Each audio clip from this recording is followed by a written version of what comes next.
Hi there. So we're now at the back end of January, and what I'll do is I'll just give you a quick tour around the greenhouse at home. There's not really much change to the allotment. We had a lot of snow on the ground over the last 2 weeks, so I'll just give you a quick tour of the greenhouse at home. As I said the last time, the lights are now on above the plants. So what I've got in front of us now is the second batch of onions, which was sown. So these are heavyweight onions, sown at the back end of October. They are in 3 litre airpot, and what I've got here is the ones that were sown at the very end of September.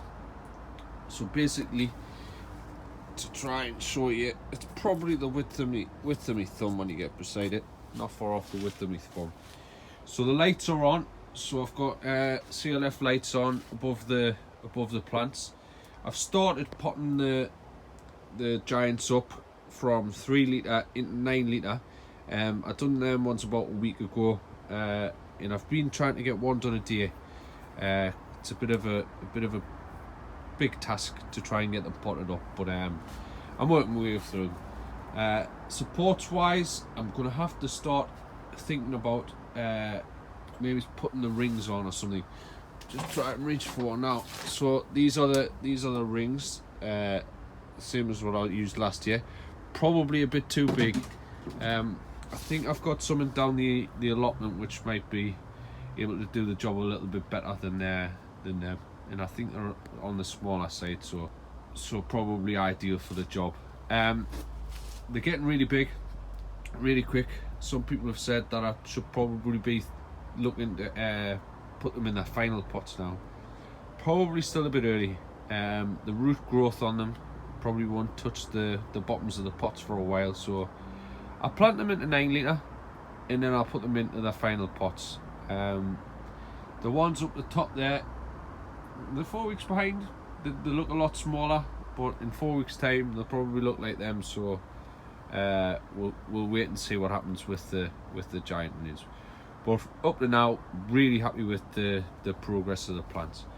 One thing to note with the giant onions which I'm growing this year, the neck length on the giant onions, they're drawn up pretty quick.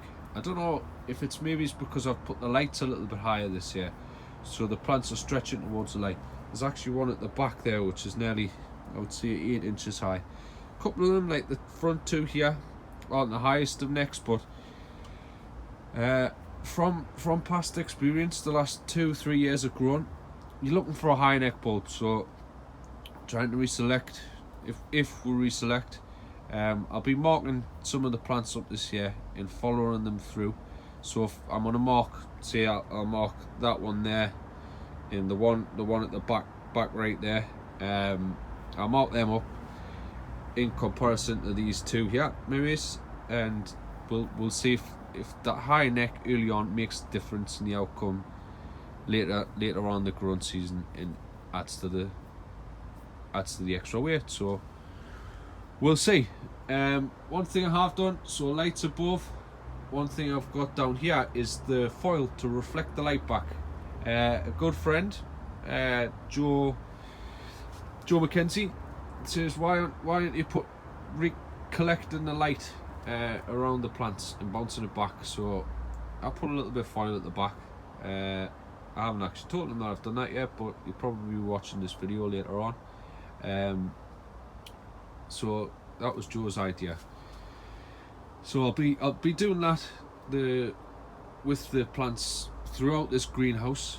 Come planting out time, I'll be lining the bottom with reflective sheeting, just to gather that extra bit of light throughout the growing season. So I'm nearly out of gas. I need to sort some gas out. So I'm using propane gas is heating, and also this trusty little electric heater here. And that they seem to be doing the job just right. The gas is on. The gas is set at 10 degrees, and that's set at around 9 degrees, I would say. So it's sort of a fail-safe if the gas doesn't work. So it's doing all right at the minute. Another thing to mention is that the onions are in Canna Cocoa Professional, so they're on a nutrientless substrate. So I am now feeding Canna A and B, rhizotonic in there, bicanazyme, all the feeds and fertilizers needed to grow these plants the way that I need to grow them. So far so good. One thing to note about this year so far is I'm keeping on top of the plants. The plants are looking good. They're nice and clean. Potted up in the right size pot so far. So far so good. Everything's going okay. Quick look at the dahlias. As you can see over the back there, they're just starting to sprout. They're just starting to shoot away. A couple of varieties there. We've got I don't know why that one's in there actually already blissed. It's not a one that'll be grown for sure. Charlie 2, Green Wazoe. None of the challenge are away yet. Mary's aren't away yet. Windhome Diane, a few green shoots starting to appear. One of my favourites, Chervil Megan. Kiwis. Paul Vent and Christabel's away. There's plenty there. Too many to name in there. But hopefully everything's starting now, so not be long before the cuttings start to be struck. I have got a new Vitapod on the way. So I've got the unheated one, which is at the allotment, and I've got a heated one on the way.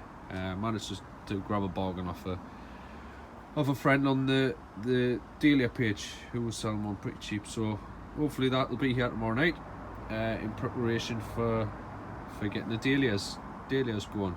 So another thing, a friend of mine, Geordie Giant Veg, he's got a YouTube channel, check him out. Has managed to get us a propagator for cuttings, which is also made by Vitapod, and I'll pop that on the next video. I'll pick it up through the week, and it's normally used for taking clones, which is a cutting. So we'll see what comes of that. I've heard good reviews, and some of the other guys on the Dahlia page used them last year with amazing results. One thing is with using the propagator, that kind of propagator, is need to put plenty of water in, and when it does get warm in the greenhouse, it'll heat the water up, so it can spread a bit of disease with water. But we'll try and find a way of conquering that. So Dahlia's good. I'll just grab that and I'll show you that in a second. Leeks galore. Really happy with the leeks this year. All looking good. Nice long.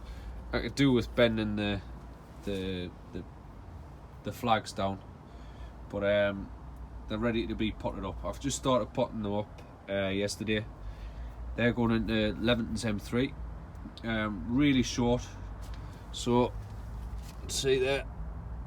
I've nicked the buttons down, so they're a little bit pale at the bottoms, so they'll green up plenty of time. But another thing, no thrip or insect damage on them at all. Really happy with them.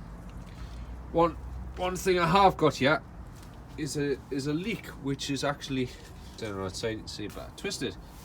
So what happened there was, it started to grow. It was sitting in the corner over there. It started to grow, and one of the flags has been trapped under a pot. So as it's been grown up wonky. These are easily sorted if the plants are warm. So do it when the lights have been on. They can just be twisted into place, and over a couple of days you'll see it starting to straighten up. So just give it a little tweak, a little push, but the plant's got to be warm. If you do it when the plant's cold and just pop, and it'll be no good. So that's it. Not a lot to show you, other than the plants are growing in the greenhouse. Hopefully this weekend I'll get onto the allotment and I'll start preparing everything ready to be planted out. I'm going to set the autopot system up in one of the tunnels, ready for things going in the spring. Another thing what I'm going to be doing is taking my soil samples, so I'll do that, and I'll put a link on where I get my soil samples done for the leek trenches. So yeah, that's it. Thanks for watching.